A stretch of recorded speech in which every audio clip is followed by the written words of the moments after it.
Na virada do ano, quando o mundo ainda digeria as últimas promessas de estabilidade e os líderes globais se desejavam paz em discursos protocolares, uma notícia atravessou continentes como uma onda de choque silenciosa. Os Estados Unidos haviam capturado o presidente venezuelano Nicolás Maduro. Não em uma declaração formal do Departamento de Estado, não em uma coletiva conjunta com aliados, mas por meio de uma frase curta, enigmática e explosiva de Donald Trump, que em poucas palavras transformou o tabuleiro geopolítico da América Latina em um território de incerteza. O anúncio não veio acompanhado de imagens, documentos ou provas visíveis, apenas da convicção absoluta de quem o proferia, e isso bastou para que o planeta inteiro parasse para perguntar: o que de fato acabou de acontecer? A informação começou a circular nas primeiras horas do dia, quando veículos internacionais passaram a reproduzir a declaração de Trump, segundo a qual os Estados Unidos haviam capturado o ditador venezuelano após uma série de ações militares coordenadas em território da Venezuela. Em poucas horas, diplomatas, analistas, governos e mercados entraram em estado de alerta máximo. Caracas permaneceu em silêncio. Não houve pronunciamento imediato do governo venezuelano. Nenhuma imagem de Maduro, nenhuma confirmação, nenhuma negação clara. Apenas um vazio informativo que alimentou a tensão. Em Washington, autoridades mantinham respostas evasivas. O mundo, mais uma vez, observava o poder de uma única frase para desorganizar o equilíbrio internacional. Quando a mídia de centro começou a estruturar a narrativa, o tom era de cautela absoluta. Publicações como The Economist destacavam que, até aquele momento, não existia confirmação independente do paradeiro de Maduro. A abordagem era meticulosa, quase cirúrgica. O foco estava na instabilidade histórica da Venezuela, nas décadas de deterioração institucional, no colapso econômico e humanitário, e no longo histórico de tentativas dos Estados Unidos de pressionar o regime chavista por meios diplomáticos, econômicos e políticos.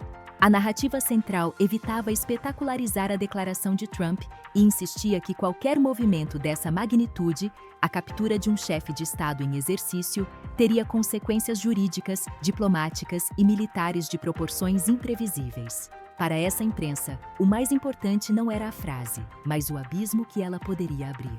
Pouco depois, a mídia de esquerda passou a construir sua leitura.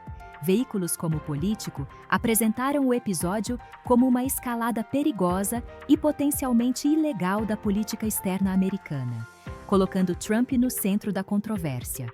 A ênfase recaía sobre a ausência de provas, a opacidade das supostas operações militares e o risco de que a narrativa servisse mais como instrumento político interno do que como fato consumado. A esquerda internacional lembrava intervenções passadas, os traumas do Iraque, da Líbia, do Afeganistão, e questionava se o mundo estava prestes a assistir a mais um capítulo de intervenção unilateral disfarçada de libertação. A captura de Maduro, nessa ótica, não era uma vitória geopolítica, mas um possível prenúncio de caos regional. Enquanto isso, a mídia de direita internacional adotava um tom radicalmente distinto. Para esses veículos, a declaração de Trump representava uma virada histórica no combate ao autoritarismo latino-americano. A narrativa enfatizava a figura de Maduro como ditador, responsável por miséria, repressão e colapso social, e apresentava a suposta captura como um ato de coragem estratégica. Alguns destacavam que, poucas horas antes do anúncio de Trump, Maduro teria recebido um representante chinês, sugerindo um cenário ainda mais complexo de disputa entre potências globais por influência na região. Para essa ala da imprensa, o gesto americano não era uma ameaça à ordem mundial, mas a tentativa tardia de restaurá-la. No centro de tudo isso estava a própria Venezuela, um país exaurido por anos de hiperinflação, migração em massa, sanções internacionais e conflitos políticos internos. Independentemente da veracidade imediata da captura, o simples fato de a hipótese ser crível já dizia muito sobre o estado do país e da região. Durante anos, Maduro manteve-se no poder por meio de alianças militares internas, apoio de potências estrangeiras e controle rígido das instituições. A possibilidade de sua remoção, especialmente sob intervenção externa, reabria feridas históricas da América Latina, onde o fantasma das intervenções estrangeiras nunca deixou de assombrar a memória coletiva. O silêncio de Caracas tornava tudo ainda mais inquietante. Não havia discursos inflamados, não havia aparições públicas, não havia comunicados claros, apenas rumores. Em algumas capitais latino-americanas, governos reforçavam a segurança de embaixadas e prédios estratégicos. Em mercados financeiros, o petróleo reagia com volatilidade. Em salas de guerra e gabinetes diplomáticos, mapas eram reabertos, cenários eram redesenhados e uma pergunta ecoava por todos os corredores do poder: se Maduro realmente foi capturado, o que vem depois? A imprensa de centro voltou a insistir no aspecto jurídico. Capturar um chefe de Estado soberano sem autorização internacional explícita poderia configurar violação do direito internacional. Ao mesmo tempo, lembrava-se que Maduro já era alvo de investigações por crimes contra a humanidade em tribunais internacionais. A fronteira entre justiça e intervenção tornava-se turva.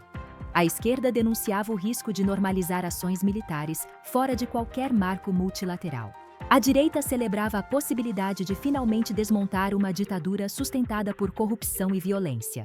No plano humano, milhões de venezuelanos observavam à distância.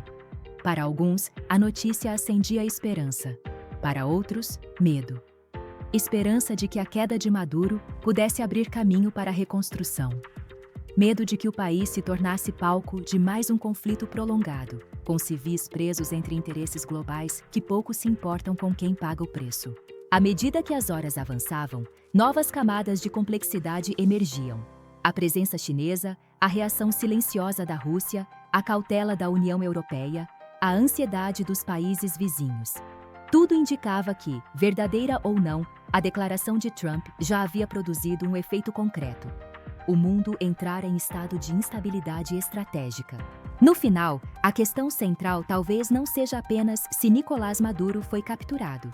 A questão é o que essa narrativa revela sobre o momento histórico que estamos vivendo.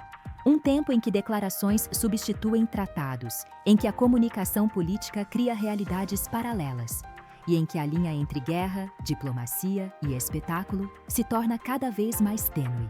O episódio expõe a fragilidade das estruturas internacionais, a exaustão das populações diante de regimes autoritários e a disposição crescente das grandes potências em agir fora das antigas regras. Se Maduro estiver realmente nas mãos dos Estados Unidos, a América Latina entrará em um período de redefinição profunda. Se não estiver, o simples fato de o mundo acreditar que isso é possível já muda o equilíbrio de poder. Em ambos os casos, uma coisa é certa: nada volta ao ponto anterior depois que uma afirmação dessas é lançada ao vento. O tabuleiro se moveu, e como sempre na história, quem mais sente os impactos não são os líderes que fazem os anúncios, mas os povos que vivem sob suas consequências.